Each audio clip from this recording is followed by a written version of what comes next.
नमस्कार विद्यार्थी मित्रांनो, कशा सर्व मस्त मजेत ना. मी शांताराम लाडके ठाणे महानगरपालिका माध्यमिक शाळा क्रमांक 2 तहसील कळवा आज पुन्हा आपल्या समोर भूगोल हा विषय घेऊन आलेलो आहे. भूगोल हा विषय आपण इयत्ता 10वी मध्ये प्रकरण 1 ते 9 हे शिकून झालेले आहे आपल्या व्हर्च्युअल क्लासच्या माध्यमातून. आज आपण रिव्हिजन महत्त्वाचे काय आहे, प्रत्येक धड्यातील महत्त्वाचे जे मुद्दे आहेत ते आपण त्याचं रिव्हिजन करणार आहोत.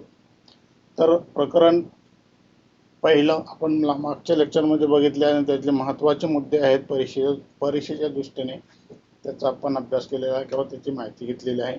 आज आपण दुसरा धडा स्थान आणि विस्तार ह्या धड्याची माहिती घेणार आहोत. महत्त्वाचे मुद्दे काय आहेत स्थान आणि विस्तारामध्ये? भारताचं स्थान पूर्वेकडील कोणत्या गोलार्धात आहे? भारत देश आशिया खंडाच्या कोणत्या भागात आहे? भारताचे दक्षिण टोक कोणते आहे? क्षेत्रफळाच्या दृष्टीने भारत जगात कितव्या क्रमांकावर आहे? त्याच्यानंतर क्षेत्रफळाच्या दृष्टीने ब्राझीलचा क्रमांक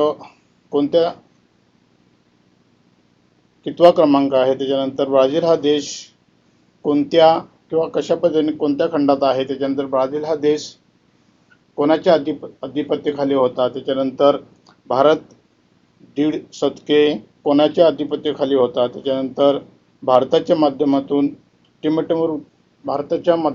कोणते वृत्त गेलेलं आहे? ब्राझीलला टिंबटिंब कधी स्वातंत्र्य मिळालं आहे? तर ह्या सर्व प्रश्नांची उत्तर आपल्याला शोधायचे आहेत. भारताचे स्थान हे पृथ्वीवरील साधारणतः उत्तर पूर्व गोलार्धात आहे. भारत हा देश आशिया खंडाच्या दक्षिण भागात आहे. भारताचे दक्षिण टोक हे इंदिरा पॉइंट आहे. क्षेत्रफळाच्या दृष्टीने भारताचा 7वा क्रमांक लागतो आहे. क्षेत्रफळाच्या दृष्टीने ब्राझील देश हा 5व्या क्रमांकाचा देश आहे. ब्राझील हा देश दक्षिण अमेरिका खंडात येत आहे. ब्राझील हा देश पोर्तुगालच्या अधिपत्याखाली साधारणतः होता. त्यानंतर भारत हा 150 शतक ब्रिटिशांच्या अधिपत्याखाली होता. त्यानंतर भारताच्या मध्यातून कर्कवृत्त गेलेले आहे. ब्राझीलला 1822 साली स्वातंत्र्य मिळालेले आहे. अशा प्रकारे हे महत्त्वाचे आहेत. याच्यावरती आपल्याला एक एक योग्य पर्याय निवडा किंवा रिकाम्या जागा भरा किंवा अचूक शब्द ओळखा, अशामध्ये आपल्याला हे छोटे मोठे प्रश्न विचारले जातात. आता स्थान आणि विस्ताराच्या बाबतीत आपण ब्राझील आणि भारताच्या संदर्भात महत्त्वाचे मुद्दे काय आहेत ते आपण अभ्यासणार आहोत. भारत जागतिक लोकसंख्येत 2ऱ्या क्रमांकाचा देश आहे. लोकसंख्येच्या बाबतीत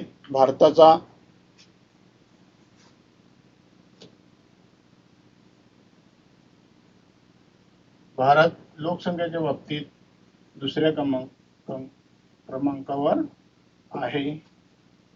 2रा क्रमांक आहे.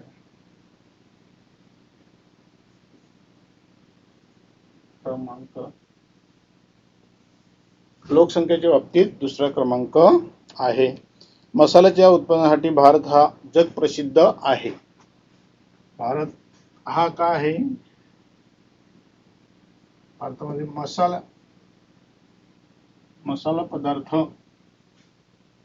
मसाला उत्पादनासाठी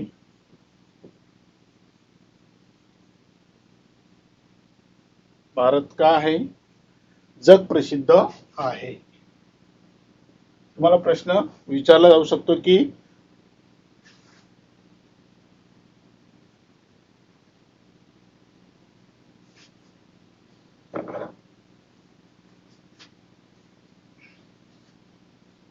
जगप्रसिद्ध देश आहे साधारणतः. त्यानंतर क्रिकेट हा भारतातील लोकप्रिय खेळ आहे. भारताचा सर्वात महत्त्वाचा लोकप्रिय खेळ कोणता आहे? ते क्रिकेट. त्यानंतर ब्राझील हा सांबा नृत्य प्रकारासाठी जग प्रसिद्ध आहे? ब्राझीलमध्ये सांबा हा नृत्य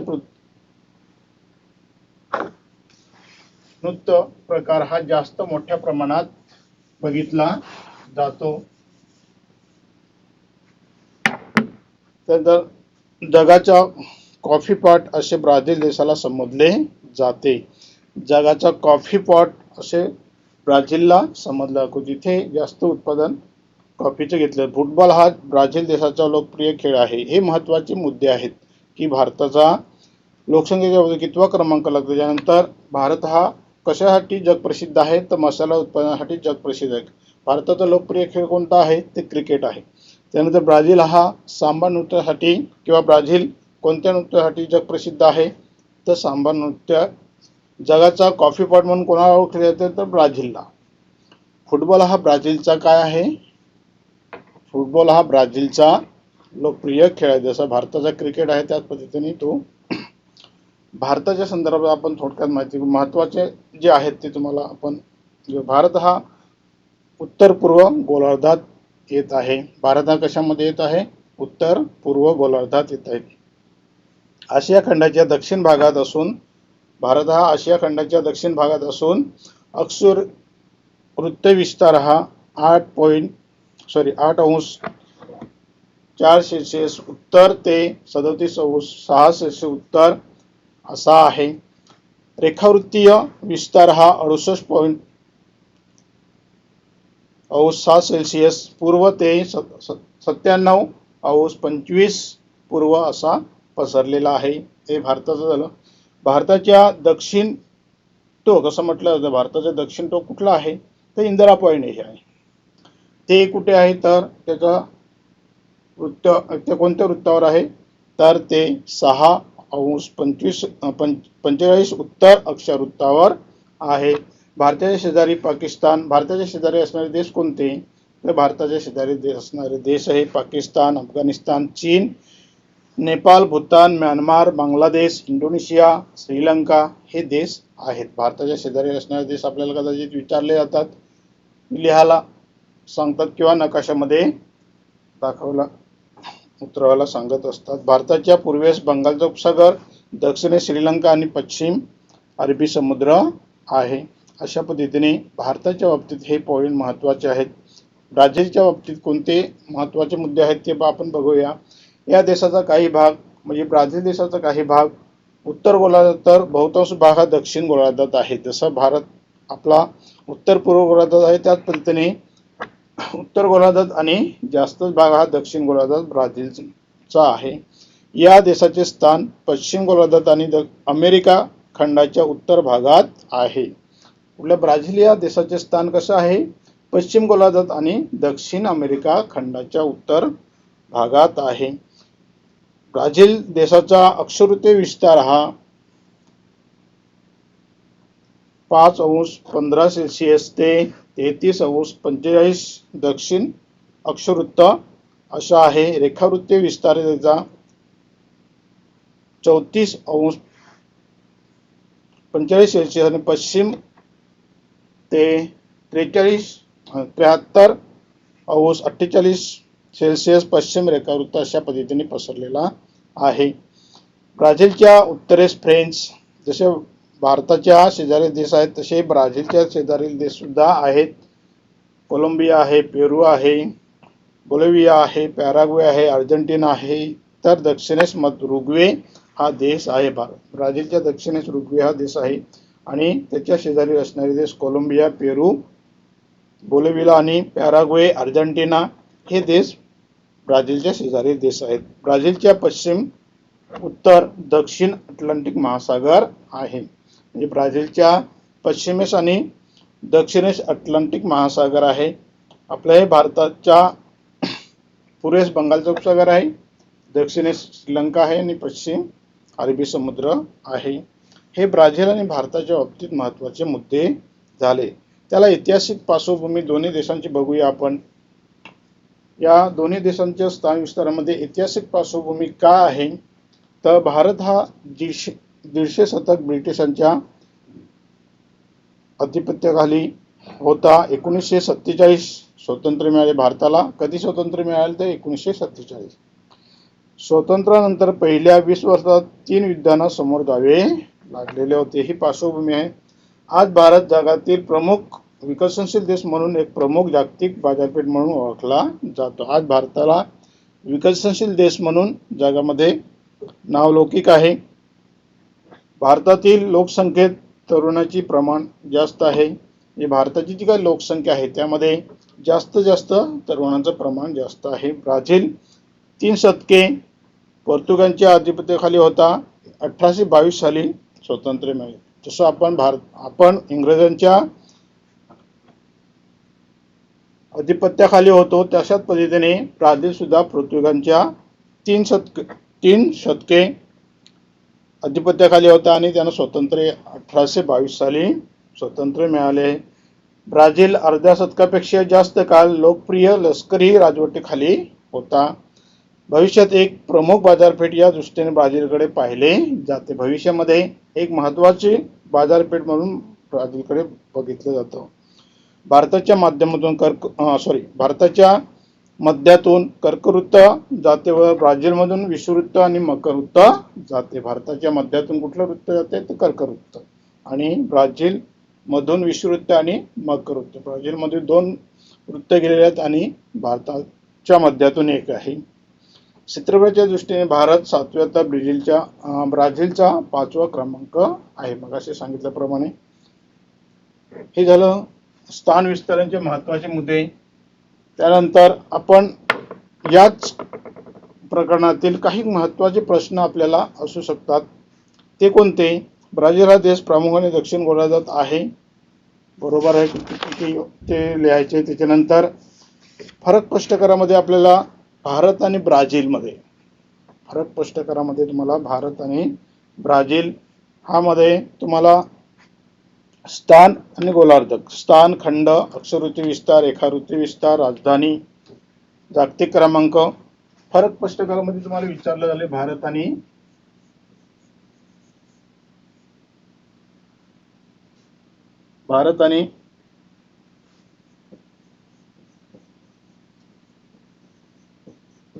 ते का ठिकाणी भारत आणि दुसऱ्या ठिकाणी ब्राझील.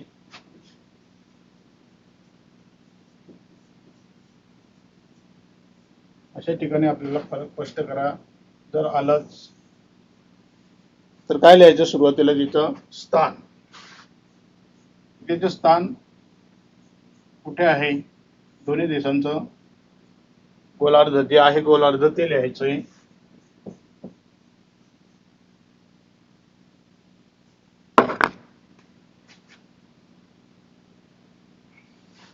गोलार्ध कुठे आहे ते लिहायचे. त्याच्यानंतर कोणत्या खंडात आहे? भारत किंवा ब्राझील, त्यांचा खंड कोणता आहे ते लिहायचे. त्याच्यानंतर महत्वाचं आहे अक्षवृत्ती विस्तार,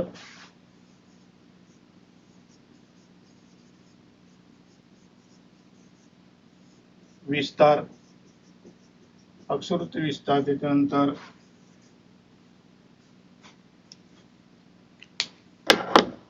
रेखावृत्ती विस्तार,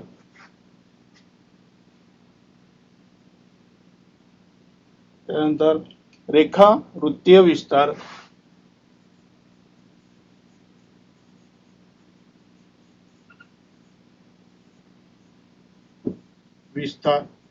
हे महत्वाचे मुद्दे आहेत ते आपल्याला तिथे नमूद करायचे आहेत. त्याच्यानंतर दोन्ही देशाची राजधानी कुठल्या आहेत? राजधानी आणि जागतिक क्रमांक.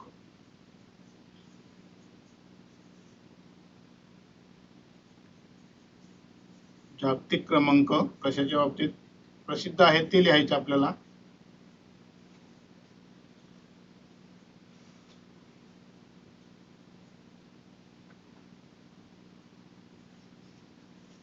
इथे आपल्याला फरक स्पष्ट करामध्ये महत्वाचा आहे. तुम्हाला परीक्षेला विचारलं जाऊ शकतो की फरक स्पष्ट करा भारत आणि ब्राझील. त्यामध्ये आपल्याला भारताचं स्थान कसं आहे कुठल्या गोलार्धात आणि ब्राझील तर कोणत्या गोलार्धात आहे ते लिहायचे. त्याच्यानंतर तर इथे उदाहरणार्थ उत्तर पूर्व गोलार्धात भारत आहे. त्याच्यानंतर दक्षिण गोलार्धात ब्राझील आहे. त्यानंतर खंड, खंड हा आशिया खंडातील आहे. भारत हा आशिया खंडात आहे. त्याच्यानंतर दक्षिण अमेरिका खंडामध्ये ब्राझील आहे. त्यानंतर अक्षवृत्ती विस्तार आपल्या पुस्तकात आणि मगाशी सांगितल्याप्रमाणे आहे की ते लिहायचे. रेखावृत्ती विस्तार लिहायचे त्याच्यानंतर. आणि राजधानी कुठली आहे भारताची? दिल्ली आणि ब्राझिलिया ही ब्राझीलची राजधानी आहे. त्याच्यानंतर जागतिक क्रमांक दुसऱ्या क्रमांकावर आहे आणि ब्राझील हा 5व्या क्रमांकावर आहे. हे आपल्याला महत्त्वाचे आहेत, कारण की हे फरक स्पष्ट करत असताना हे जे महत्त्वाचे मुद्दे आहेत, 5-6 मुद्दे आहेत, ते लिहिणं फार गरजेचं आहे. त्याच्यानंतर ऐतिहासिक पार्श्वभूमी भारत आणि ब्राझील. ऐतिहासिक पार्श्वभूमी का आहे भारत आणि हे सुद्धा महत्त्वाचं आहे.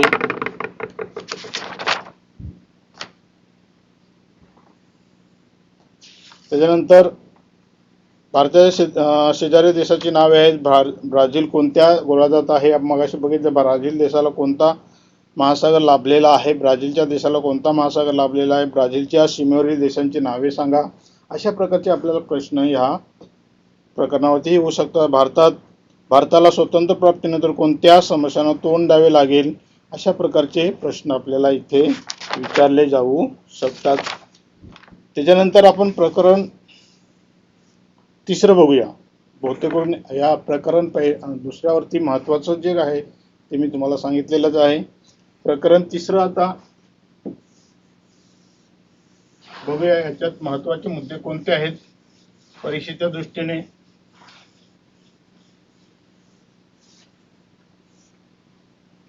ते बघूया. प्रकरण तिसरं प्राकृतिक रचना व जल प्रणाली.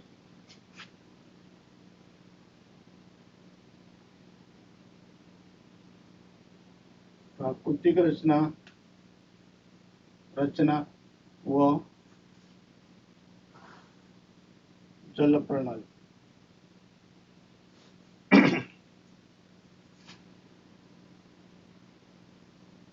यामध्ये सुद्धा आपल्याला परीक्षेच्या दृष्टीने कोणते मुद्दे लक्षात ठेवायचे आहेत ते आपण बघूया. हे आपण प्रकरण शिकलेलो आहे पीपीटीच्या द्वारे आणि तुम्हाला लेक्चर झालेला आहे आपला. पण ह्या पुन्हा रिव्हिजन म्हणून आपण या धड्याखालील आपले महत्त्वाचे मुद्दे कुठले आहेत, कशाचा अभ्यास करायला पाहिजे, काय धड्यामध्ये महत्त्वाचं आहे. आता इथे भारताचे प्रमुख 5 प्राकृतिक विभाग केले जातात. भारताचे महत्त्वाचे मुद्दे की भारताचे प्राकृतिक विभाग किती आहेत? भारताचे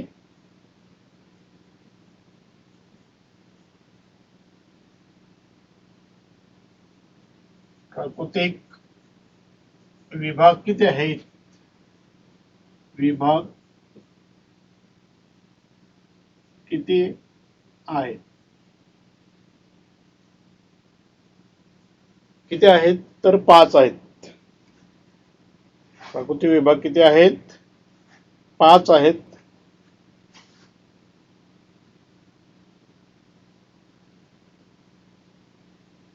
ते 5 कोणकोणते आपण बघूया.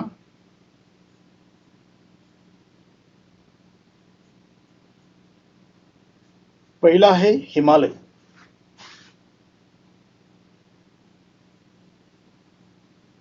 पहिलं काय आहे? प्राकृतिक रचनेमध्ये पहिला भाग आहे हिमालय. त्याच्यानंतर उत्तर भारतीय मैदान. उत्तर भारतीय मैदान.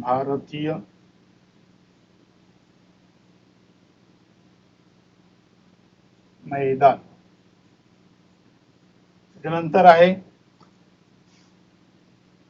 द्वीपकल्प.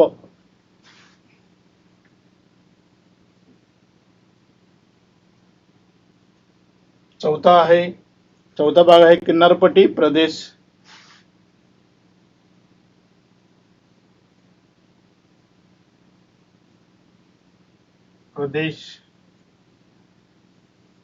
त्यानंतर आहे द्वीप समूह,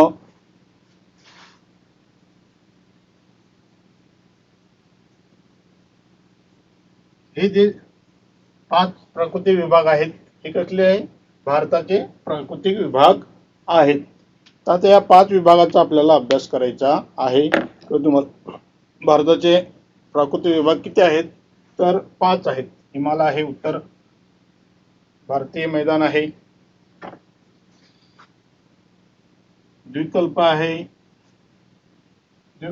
आणि किनारपट्टी प्रदेश आहे, द्वीप समूह आहे. अशा प्रकारे 5 विभाग पडतात. तर हिमालय मध्ये कोणते महत्वाचे, हिमालय मध्ये या प्राकृतिक विभागामध्ये महत्वाचं काय आहे ते आपण बघूया. हिमालय हा आवर्चीन वली पर्वत आहे, आवर्चीन वली पर्वत आहे. हिमालय हे काय आहे, आवर्चीन वली पर्वत आहे. तर आशिया खंडातील हा प्रमुख पर्वत प्रणाली आहे. आशिया खंडातील ही एक प्रमुख आणि महत्वाची पर्वत प्रणाली आहे. भारतात जम्मू काश्मीर पासून अरुणाचल प्रदेश पर्यंत हिमालय पसरलेला आहे. की भारतामध्ये जम्मू काश्मीर पासून म्हणजे उत्तरेच्या टोकापासून ते अरुणाचल प्रदेश म्हणजे पूर्वेपर्यंत पसरलेला हा हिमालय पर्वत आहे. त्याच्यानंतर हिमालय ही एकच पर्वतरांग नसून हिमालयात अनेक समांतर पर्वतरांगांचा समावेश होतो. शिवालिक ही सर्वात दक्षिणेकडील पर्वतरांग आहे. ही सर्वात नवीन पर्वतरांग आहे. शिवालिक ही काय आहे, सर्वात दक्षिणेकडील, हे महत्त्वाचं लक्षात ठेवायचे आहे की शिवालिक ही सर्वात दक्षिणेकडील पर्वतरांग आहे. ही सर्वात नवीन पर्वतरांग आहे. शिवालिक पर्वतरांगेकडून उत्तरेकडे जाताना आपल्याला लघु हिमालय, वृद्ध हिमालय आणि हिमालयाच्या पलीकडच्या रांगा आढळतात. या रांगा प्रामुख्याने आवर्चीन ते प्राचीन अशा आहेत. यात पर्वत रांगेचे पश्चिम हिमालय, मध्य हिमालय, पूर्व हिमालय असे भाग केले जातात. म्हणजे या शिवालिक रांगांच्या पुढे गेल्यानंतर आपल्याला ह्या पर्वत रांगांचे पश्चिम हिमालय, मध्य हिमालय, पूर्व हिमालय असे भाग केले जातात. त्याला काश्मीर हिमालय किंवा कमाऊ हिमालय आणि आसाम हिमालय अशा पद्धतीने संबोधले जाते. त्यानंतर आहे उत्तर भारतीय मैदान. आपण आता हिमालयामध्ये काय महत्वाचे मुद्दे किंवा कोणते लक्षात ठेवायचे ते सांगितले. उत्तर भारतीय मैदानामध्ये आपण आता प्राकृतिक विभाग दुसरा आहे. हा प्राकृतिक विभाग हिमालयाच्या दक्षिण पायथ्यापासून भारतीय द्वीपकल्पाच्या पठारापर्यंत सीमेपर्यंत पसरलेला आहे. तो पश्चिम राजस्थानमध्ये उत्तर भारतीय मैदान आहेत. ते कुठून कसे पसरलेले आहेत, तर त्यामध्ये येणारे राज्य कोणते आहेत, राजस्थान, पंजाब पासून पूर्वेकडे तो आसामपर्यंत पसरलेला आहे. जसा आसामपर्यंत हिमालय पण पसरलेला आहे आणि उत्तर भारतीय मैदान सुद्धा आसामपर्यंत पसरलेले. कुठून, राजस्थान, पंजाब पासून ते आसामपर्यंत हा पठार पसरलेला आहे, मैदाने पसरलेली आहेत. हा प्रदेश सखल व सपाट आहे. उत्तर भारतीय मैदान कसं आहे, सखल आणि सपाट आहे. उत्तर भारतीय मैदानी प्रदेशाप्रमाणे 2 विभाग केले जात असतात. अरवली पर्वताच्या पूर्वेकडील भाग हा गंगा नदीच्या खोऱ्याचा प्रदेश म्हणून गंगेचे मैदान म्हणून ओळखले जाते. आता गंगेचे मैदान म्हणून कोणाला ओळखले जाते, कोणत्या भागाला ओळखले जाते, अरवली पर्वताच्या पूर्वेकडील भाग जो आहे, अरवली पर्वताच्या पूर्वेकडील जो भाग आहे हा गंगा नदीच्या खोऱ्याचा प्रदेश म्हणून किंवा गंगेचे मैदान म्हणून ओळखले जाते. याचा उत्तर पूर्वेकडे आहे, म्हणजे ते पूर्वेकडे त्याचा उत्तर आहे. त्याच्यानंतर उत्तर भारतीय मैदानाच्या पश्चिमेकडील भागात म्हणजे वाळवंट आहे. उत्तर भारतीय मैदानी पश्चिमेकडील भागात वाळवंट प्रदेश हे थरचे वाळवंट किंवा मरुस्थली या नावाने प्रसिद्ध आहे. आपल्याला नकाशामध्ये दाखवण्यासाठी मरुस्थळ किंवा थराचे वाळवंट, त्याला 2 नाव आहेत, थराचे वाळवंट आणि मरुस्थळी अशा प्रकारे नावाने ओळखले जाते. हे राजस्थानचा बहुतेक भाग हा वाळवंटाने व्यापलेला आहे. यामध्ये दुसरा आहे ते दुसरा जो मैदानी प्रदेश आहे तो राजस्थानच्या राज्यामध्ये पसरलेला आहे. त्यानंतर पंजाब मैदानी प्रदेश हा सतलज तिच्या उपनद्यांच्या संचयन कार्यातून झालेला आहे। याचा उतार पश्चिमेकडे आहे। अशा प्रकारे उत्तर मैदानी प्रदेशाच्या बाबतीत आपल्याला सांगायचं झालं ते महत्त्वाचं आहे। तर द्वीपकल्पाच्या संदर्भात तिसरा प्रकार आहे आपला प्राकृतिक विभागामध्ये द्वीपकल्प। ह्यामध्ये महत्त्वाचं काय आहे तर उत्तर भारतीय मैदानी आणि प्रदेशाच्या दक्षिणेकडे पसरलेला हिंदी महासागराकडे निमुळता होत जाणारा प्रदेश भारतीय द्वीप म्हणून ओळखला जातो। उत्तर भारतीय मैदानी प्रदेश म्हणजे आता मगाशी आपण बघितलं की उत्तर भारतीय मैदानी प्रदेश कुठून कसा पसरलेला आहे तर राजस्थानपासून पंजाब ते आसामपर्यंत पसरलेला आहे। तर हा द्वीपकल्प कुठून पसरलेला आहे तर उत्तर भारतीय मैदानी प्रदेशाच्या दक्षिणेकडे पसरलेला व हिंदी महासागराकडे निमुळता होत जाणारा प्रदेश हा द्वीपकल्प म्हणून ओळखला जातो। राजस्थानपासून ते डायरेक्ट हिंदी महासागर आपल्या भारताच्या दक्षिण भागाकडे आहे, तिकडे पुढे हा निमुळता होत गेलेला आहे, हे महत्त्वाचं आहे। त्यानंतर अनेक लहान मोठे पर्वत आणि पठारे सुद्धा आहेत। आपण प्रकरणामध्ये किंवा याच्यामध्ये नकाशामध्ये बघितलं, या प्रदेशात सीमांकित करणारी पठारांची शृंखला मध्यभागात विविध सातपुडा पर्वत तर पश्चिम घाट पूर्व घाट असे पर्वत प्रदेशीय आहेत। त्यानंतर किनारपट्टीचा प्रदेश आहे। प्राकृतिक भागाचा पाचवा आहे किनारपट्टी प्रदेश। भारताला सुमारे 7500 किमी लांबीची किनारपट्टी लाभलेली आहे। भारताला किती किलोमीटरची किनारपट्टी लाभलेली आहे तर भारताला साधारणतः 7500 किलोमीटरची किनारपट्टी लाभलेली आहे। द्वीपकल्पाच्या पूर्वेकडे आणि पश्चिमेकडे ही किनारपट्टी प्रसिद्ध आहे। द्वीपकल्पाच्या पूर्वेकडे आणि पश्चिम किनारपट्टी अशा पद्धतीने ही किनारपट्टी प्रदेश पसरलेला आहे। पश्चिम किनारा अरबी समुद्राला लागून आहे आणि किनारा खडकाळ आहे, म्हणजे तिथे जो प्राकृतिक विभाग आहे, प्राकृतिक रचना आहे ती खडकाळ आहे। पश्चिम घाटातून अनेक डोंगराच्या शाखा किनाऱ्यापर्यंत आल्या आहेत। या किनारपट्टी रुंदी कमी आहे। पूर्व किनारी आंबेच्या उपसागराला लागून आहे। या किनाऱ्यावर नद्यांची वाहून आणलेले गाराचे संचयन होऊन त्रिभुज प्रदेश निर्माण झालेले आहेत। आता पुढचा आहे द्वीपसमूह। द्वीपसमूह कशा पद्धतीने आहे प्राकृतिक विभागातला तर त्यामध्ये आपल्याला महत्त्वाचं लक्षात ठेवायचे आहे की भारताच्या मुख्य भूमीच्या किनाऱ्याजवळ, भारताची जी मुख्य भूमी आहे त्याच्या किनाऱ्याजवळ अनेक लहान मोठे बेटे आहेत, त्यांचा समावेश किनारी बेटात केला जातो। आपण बघत आहे द्वीपसमूह कशा पद्धतीने भारताच्या दोन्ही साईडला आहेत, पूर्व पश्चिम असे पसरलेले आहेत आणि ती किनारी बेटे म्हणून ओळखले जातात। याशिवाय अरबी समुद्र, बंगालचा उपसागर यात एक मोठा द्वीपसमूह आहे। अरबी समुद्रात सुमारे लक्षद्वीप बेटे असे म्हणतात, तर बंगालच्या उपसागरात जी बेटे आहेत त्याला अंदमान निकोबार द्वीपसमूह असे नावाने ओळखले जातात। भारताच्या मुख्य भूमीवर जी काही किनाऱ्याजवळ अनेक लहान मोठी बेटे आहेत तर ते कोणत्या नावाने ओळखले द्वीपसमूह लक्षद्वीप बेट आणि अंदमान निकोबार बेट म्हणून ओळखले जातात। द्वीप बेट प्रवालांची कंकण द्वीपे आहेत किंवा शिवाय विस्ताराने लहान असून ही उंचीची आहेत। अंदमान समूहातील बेटे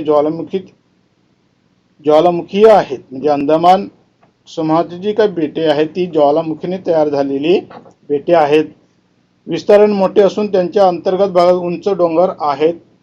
या समूहातील ब्यारन बेटावर जागृत ज्वालामुखी आहे। आता भारताच्या कोणत्या ठिकाणी जागृत ज्वालामुखी आहे तर या कुठल्या ब्यारन बेटावरती जागृत ज्वालामुखी आहे। निकोबार समूहात कंकण द्वीप स्वरूपात बेटे आहेत। आता ब्राझीलच्या बाबतीत आपण बघूया। भारताचे प्राकृतिक विभाग बघितलेले आहे। हिमालय, उत्तर भारतीय मैदानी प्रदेश, द्वीपकल्प, किनारपट्टी प्रदेश आणि द्वीपसमूहच्या संदर्भात आपण बघितलं। त्याच पद्धतीने आपण ब्राझीलचे प्राकृतिक विभाग किती आहेत ते आपण बघूया।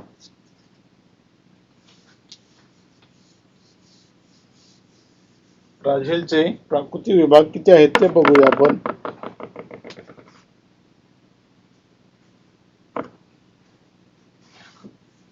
इथे नाव बदलूया.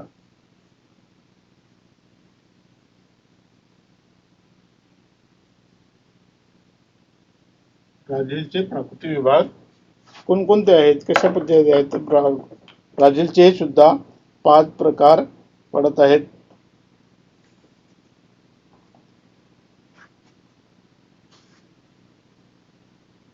पहिला भाग आहे उच्चभूमी. आपण अभ्यासलेला आहे उच्चभूमी कुठे आहे. भारत ब्राझील हा प्राकृतिक विभागातला पहिला भाग आहे. त्यानंतर दुसरा भाग आहे अजस्र कडा.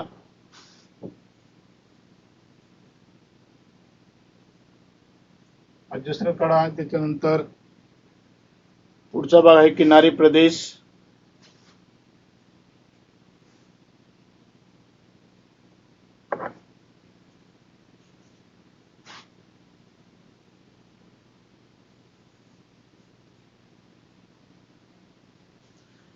किनारी किनारी किनारी प्रदेश. त्यानंतर आहे पुढचा मैदानी प्रदेश.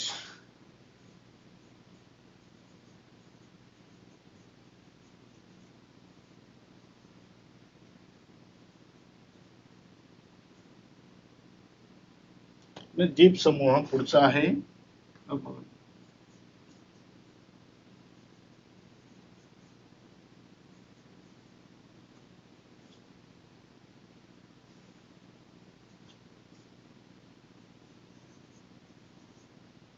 अशा प्रकारे ब्राझीलचे सुद्धा 5 प्रकार आहेत. त्यामध्ये आपल्याला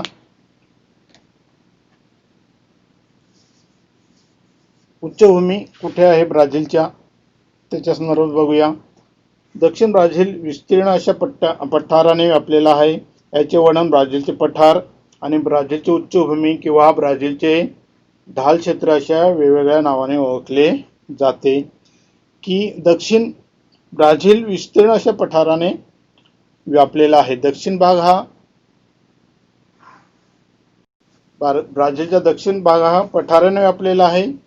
म्हणून याचे वर्णन ब्राझीलचे पठार किंवा ब्राझीलची उच्चभूमी किंवा ब्राझीलचे ढाल क्षेत्र म्हणून ओळखले जाते.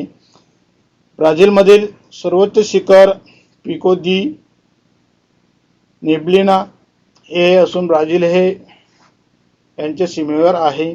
ब्राझील उच्चभूमीच्या दक्षिण पूर्वेकडील भागात उंची सुमारे 100 मीटरपेक्षा जास्त, परंतु इतर भागात उंची ती 500 ते 100 मीटर दरम्यान असते. हे उच्चभूमीच्या बाबतीत झालं. त्याच्यानंतर अजस्र कडा हा प्राकृतिक भाग क्षेत्र विस्ताराच्या दृष्टीने अजस्र कडा जो आहे हा प्राकृतिक भाग क्षेत्र विस्ताराच्या दृष्टीने सर्वात लहान असला तरी तेथील उत्तराचे स्वरूप व त्याचा हवामानावर होणारा परिणाम यामुळे तो स्वतंत्र विभाग म्हणून मानला जात असतो.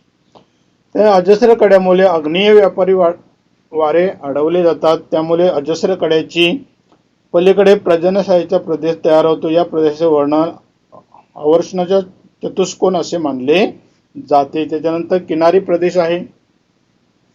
किनारी प्रदेश आहे यामध्ये ब्राझीलला सुमारे जसा भारताला 7500 किलोमीटरचा किनारी प्रदेश लाभलेला आहे, त्याच पद्धतीने ब्राझीलला सुद्धा 7400 किलोमीटरच्या लांबीची किनारपट्टी लाभलेली आहे. या किनाऱ्याचे उत्तर व पूर्व असे 2 विभाग केले जातात. उत्तरेकडील आसामपासून ते पूर्वेकडील अमापापासून ते पूर्वेकडील रिओ ग्रांडे दो नॉर्तेपर्यंतच्या किनाऱ्यास उत्तर अटलांटिकचा किनारा असे म्हटलं जातं. तिथून पुढे दक्षिण दिशेने पसरलेला किनारी पूर्वेस किनारा असे म्हणतात. मैदानी प्रदेशाच्या बाबतीत बघायचं झालं, प्राकृतिक विभागाच्या बाबतीत झालं तर ब्राझीलमध्ये मैदानी प्रदेश 2 विभागामध्ये विभागले जातात. उत्तरेकडील अमेझॉन खोऱ्याचा भाग आणि नैऋत्येकडील पॅराग्वे पॅराना नद्यांचा भाग अशा 2 विभागामध्ये विभागले जातात. त्याच्यानंतर अमेझॉन हा ब्राझीलमधील सर्वात विस्तीर्ण मैदानी प्रदेश. याचा उतारा सर्वसाधारण पूर्वेकडे आहे. भूप्रदेश खूपच दुर्गम भाग म्हणून ओळखला जातो. ब्राझील उच्चभूमीच्या नैऋत्येकडे पॅराग्वे, पॅराना या नद्यांच्या उगमाकडील हा भाग दुसरा मैदानी प्रदेश ओळखला जातो. पॅराग्वेच्या उगम क्षेत्राचा उतार दक्षिणेकडे आणि पॅराग्वे नदीच्या नैऋत्येकडे आहे. द्वीप समूहाच्या बाबतीत बघितला पुढचा प्राकृतिक विभाग आहे द्वीप समूह. तर या मुख्य भूमीशिवाय ब्राझील देशाला काही बेटांचा समावेश होत असतो. त्यातील वर्गीकरण किनारी व सागरी बेटे असे केले जातात. म्हणजे ही द्वीपसमूह जे आहेत ती मुख्य भूमीशिवाय ब्राझील देशाचा काही बेटांचा समावेश होतो आणि त्यांचे वर्गीकरण किनारी किंवा सागरी बेटे असे केले जाते. बहुतेक किनारी बेटे ही संचयनातून निर्माण झालेली आहेत. सागरी बेटे ही मुख्य भूमीतून निर्माण झालेली आहेत. ब्राझीलमधील जलप्रणाली. तर ब्राझीलमधील जलप्रणाली बघूया कशा पद्धतीने आहे. ब्राझीलमध्ये 3 प्रमुख नद्यांची खोरे आहेत. ब्राझीलमध्ये प्रामुख्याने 3 खोरे आहेत. ॲमेझॉन नदीचे खोरे, पॅराग्वे पॅराना जलप्रणाली आहे, साओ फ्रान्सिस्को आणि किनारी नद्या अशा पद्धतीने तिथे खोरे आहेत. ॲमेझॉन नदीचा उगम पेरू देशातील अँडीज पर्वताच्या पूर्व उत्तरावर होतो. ॲमेझॉन मधील पाण्याचा विस्तीर्ण प्रति सेकंद 2 लाख घनमीटर एवढा आहे. पाण्याच्या विसर्गाचे प्रमाण जास्त असल्यामुळे गालाचे संचमन तिच्या मुखाकडे होत नाही, त्यामुळे ॲमेझॉनच्या मुखाशी वितरिका आढळत नाहीत. पॅराग्वे पॅराना जलप्रणालीच्या बाबतीत बघूया आपण. या 2 नद्या ब्राझीलच्या नैऋत्य भागात आढळतात. अर्जेंटिना देशातील प्लाटा नदीला मिळत असते. साओ फ्रान्सिस्कोमध्ये ब्राझीलमधील 3री महत्त्वाची नदी आहे. या नदीचे संपूर्ण पाणलोट क्षेत्र ब्राझीलच्या हद्दीत येते. ही नदी अटलांटिक सागरास मिळते. या नदीच्या मुख्य जवळील भाग जलवाहतुकीसाठी योग्य आहे. तर किनारी नद्या. ब्राझीलच्या किनारी भागात अनेक कमी लांबीच्या नद्या आहेत. किनारी भागात लोकसंख्या जास्त असल्याने या नद्या महत्त्वाच्या आहेत. पारानिबा, इटापेकुरू या उत्तरेकडे वाहतात व दक्षिण अटलांटिक महासागरात जाऊन मिळत असतात. भारत जल प्रणाली बघूया. उगम क्षेत्रानुसार भारताचे नद्यांचे जे काही उगम आहे ते हिमालय पर्वतापासून किंवा हिमालय नद्या म्हणून ओळखले जाते. द्वीपकल्पावरील काही नद्या आहेत. असे 2 प्रकारे भारतातील नद्यांचे वर्गीकरण आहे की हिमालय नद्या आणि द्वीपकल्पीय नद्या.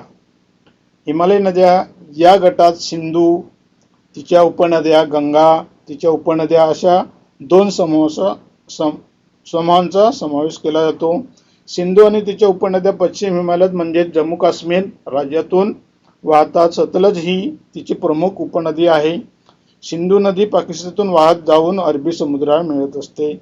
गंगा नदी गंगोत्री हिमनदीतून उगम पावते व बंगालच्या उपसर्गास मिळते. यमुना ही तिची प्रमुख उपनदी आहे. बृहत हिमालयातून वाहत येणारी ब्रह्मपुत्र ही गंगेची उपनदी आहे. ती बांगलादेशात गंगेस जाऊन मिळत असते. द्वीपकल्पीय नद्या कोणत्या आहेत याचे पूर्व वाहिन्या,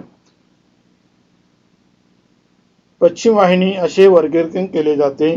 तापी नर्मदा पश्चिम वाहिन्या असून यांचे त्या अरबी समुद्राला मिळतात. तर महानदी गोदावरी कृष्णा कावेरी या पूर्व वाहिन्या असून बंगालच्या उपसागराला जाऊन मिळत असतात.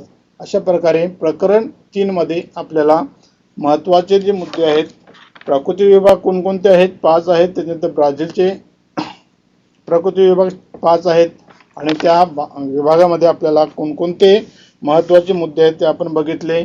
ब्राझील सर्वाधिक भूभाग उच्चभूमीमध्ये आहे. त्यानंतर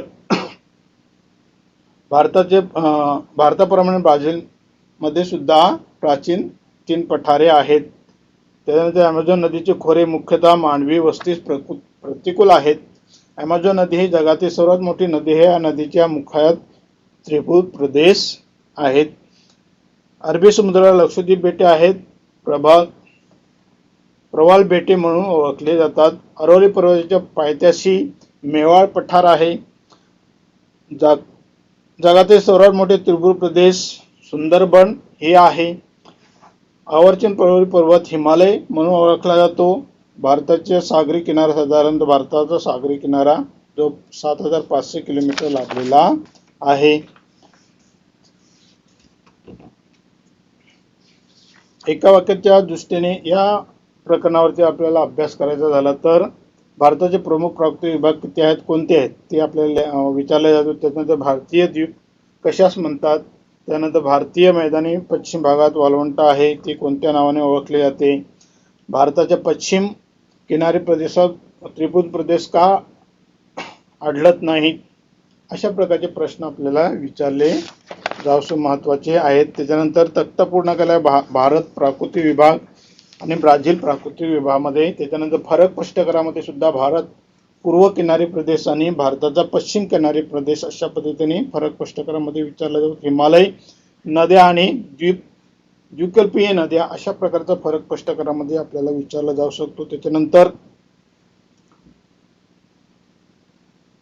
अशा या प्रकरणावरती आपल्याला महत्त्वाचे जे मुद्दे होते ते आपण थोडक्यात आढावा त्याचा घेतलेला आहे. मोठे प्रश्न च्या बाबतीत टिपा अमेझॉन खोरे, हिमालय, ब्राझीलची किनारी, भारताचा द्वीपकल्पीय विभाग, अजस्र कडा ह्या टिपल्या म्हणून तुम्हाला प्रश्न विचारले जाऊ शकतात. त्याच्यानंतर हिमालय हा प्राचीन अवली पर्वत आहे. सुंदरबन हे जगातील सर्वात मोठे जंगल आहे. भारताला जे काही किनारा लाभलेला आहे तो किती किलोमीटर किनारा लाभलेला, अशा प्रकारचे प्रश्न आपल्याला ह्या प्रकरणावरती विचारले जाऊ शकतात. नमस्कार.